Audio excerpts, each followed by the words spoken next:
Councillor Perks to speak. Thank you, Speaker. Boy, this council loves a parking lot. It is just amazing. Whenever we consider any policy measure that is any threat to a large commercial parking lot, we run screaming for the hills. When we looked at the revenue tools, two different models to try to get revenue from those unbelievably wasteful land uses, we ran screaming for the hills. The mayor voted against all of those ideas. Now we recognize that we are homeowners and tenants particularly, are subsidizing those parking lots. Staff come forward with a proposal to try to do something about it. Absolutely not. Devastation, danger. Cartoons coming out of one councillor's office. It's unbelievable the extent to which this council will go to try to protect the interests of large commercial parking lots. I'm flabbergasted.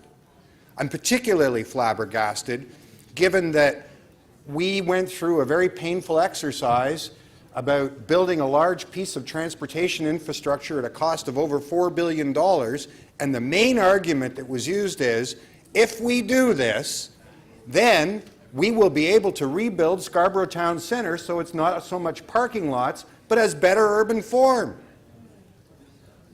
Billions of dollars to achieve that goal.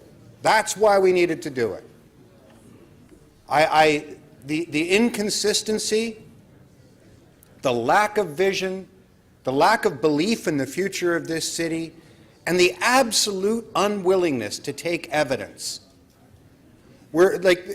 City staff said, okay, we want to change direction a little bit, but instead of even considering that, right now we've got a proposal from the Executive Committee to do nothing. That is literally what the Executive Committee decided to do.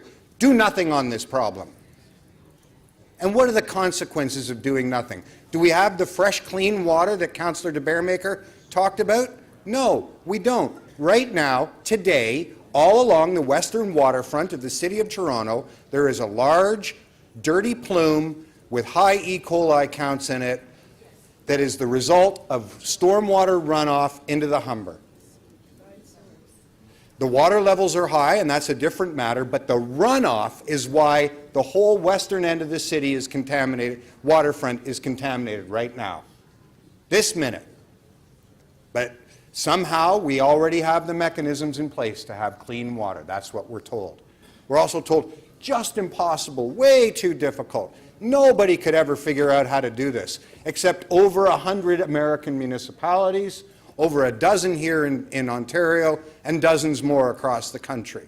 But somehow this council, this mature order of government, this world city that we're so proud of, can't even catch up to St. Thomas, Ontario, because we want to protect the interests of the property owners who own large commercial parking lots. I simply don't understand it. I don't understand when the transportation staff can tell us the Bayview extension is currently underwater, when there are lane closures right this minute on the lakeshore, when some of the neighborhoods that you represent are currently, at this minute, experiencing extraordinary problems with basement flooding. Right now, people's basements are flooding in this city. But nope, got to protect the large commercial property owners who have big parking lots. Give your head a shake. Figure out your priorities. Support Councillor Layton. Last speaker, Mayor Tory. Sorry, we'll chat after. Well, Madam Speaker, thank you. I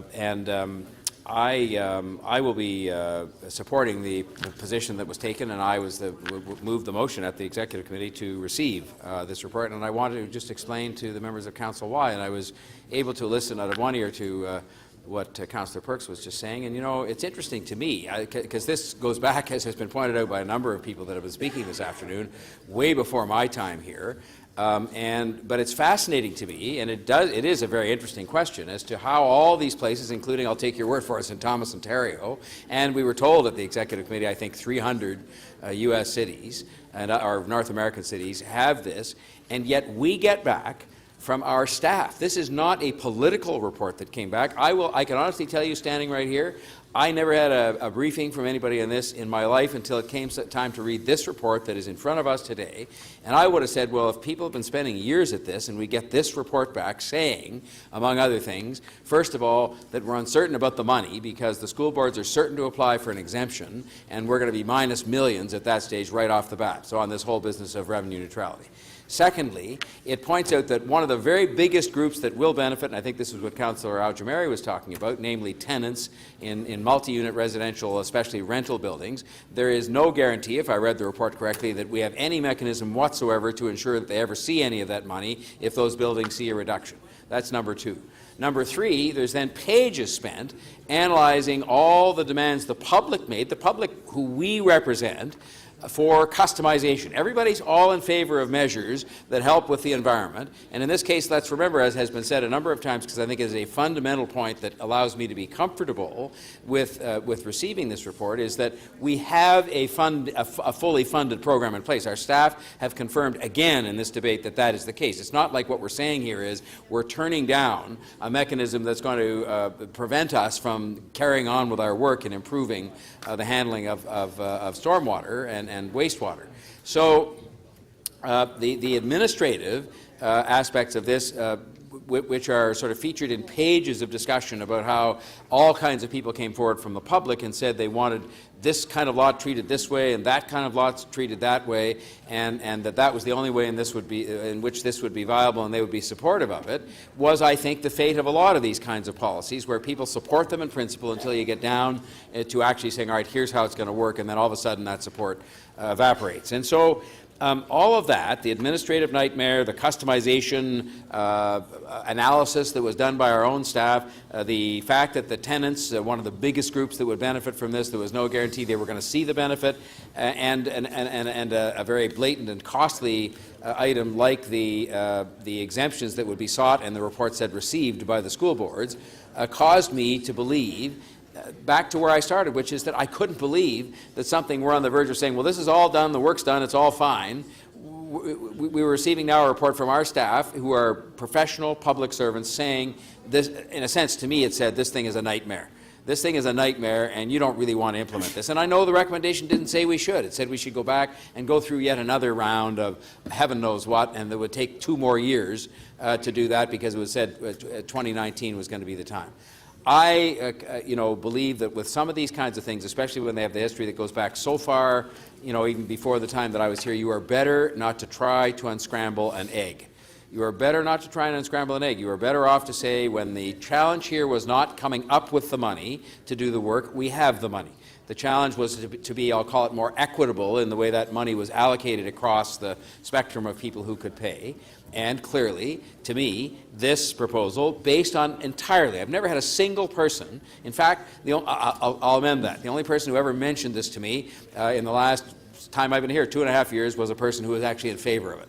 But no one has ever come to me and spoken against this. So I'm not sort of subject to having been influenced by people who have come and said this is a disaster. I just read the report. I just read the report, and I will admit that the report said we should send it back and have people work for 2 more years trying to unscramble the egg, and I came to the conclusion from having read that report, we should not try to unscramble this egg. We should say, fine, let's put our tools down on this part of it, let's go back and re-examine this issue again, but for the meantime, we have a fully funded plan in place that people are paying for, that's producing the money that our staff say is needed to proceed ahead with the things that we need to do. And so I will be not supporting Councillor Davis's motion because I just think it's the right thing to do after all this time, to sort of say that we are not going to keep, kind of on spin cycle on this thing, and it'll be back with another report that's pages and pages of why it won't work, it can't work, it shouldn't work, and all these different kinds of things, and I just think that is not the best way to go about this. Thank you, Madam Speaker. Thank you. We do have one question for you. Councillor Davis. Mr. Mayor, 46% of the hard surface in the City of Toronto is in parking lots and large commercial entities like malls. It's true that before us is not the recommended stormwater report, but there is a recommendation in here to tackle that. Why would you not support something, anything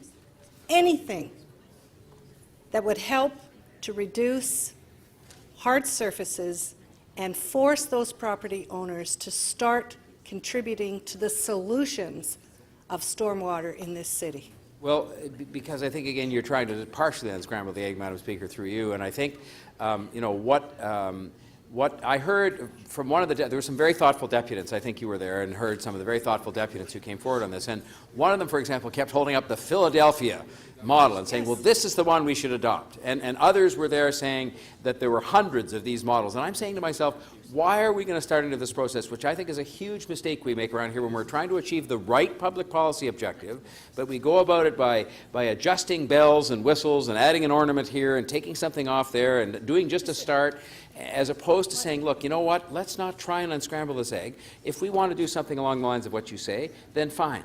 Let our staff bring something forward in that regard. They did, Mr. Mayor. It's before us. It is not The before us. staff recommendation here. Staff recommendation said that we would come back. Sorry, I don't mean to interrupt you. I know you, so go ahead. Staff recommendation is to pursue incentives for those property owners. I want to know what your solution is to address this.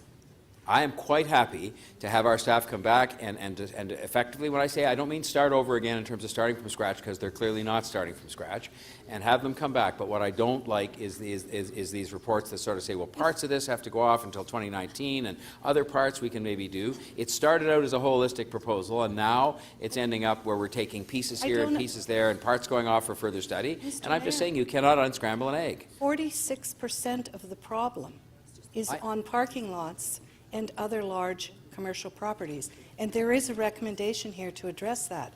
Because your executive received it, they will do nothing more. So I don't understand what the alternative is that you're suggesting.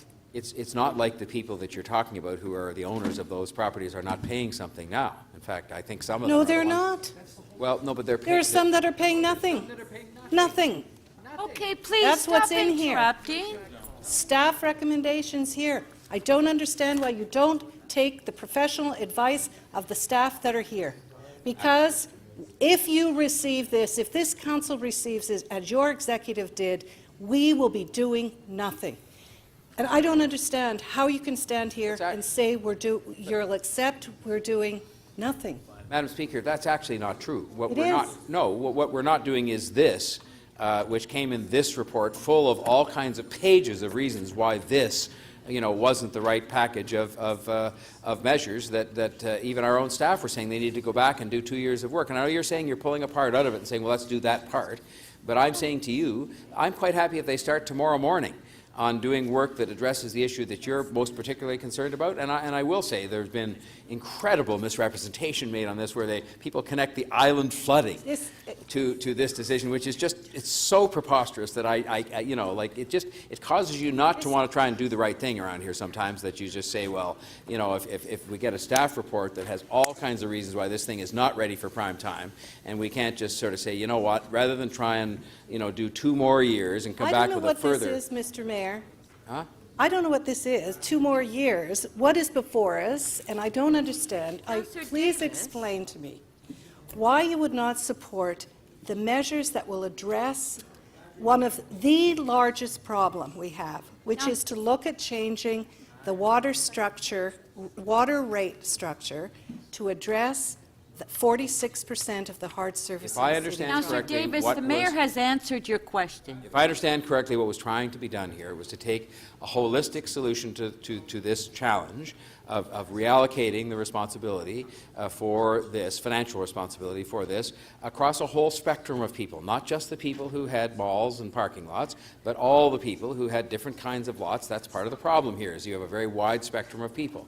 And you're choosing to pull one part out, which you say, and I'll take your word, I think the number's right in the report, that obviously are a big contributor to this, and say, let's pull that part out and deal with that and not deal with the rest of it. Okay. And so, you know, you're prepared, obviously, to say then to the people who are living in the multi-unit residential buildings who are being treated unfairly at the moment, fine then, you can just wait for it. And I'm saying, no, let's do this properly. Let's do it right. Let's not do it in a piecemeal fashion. Councillor Davis, your time is up, please. Okay.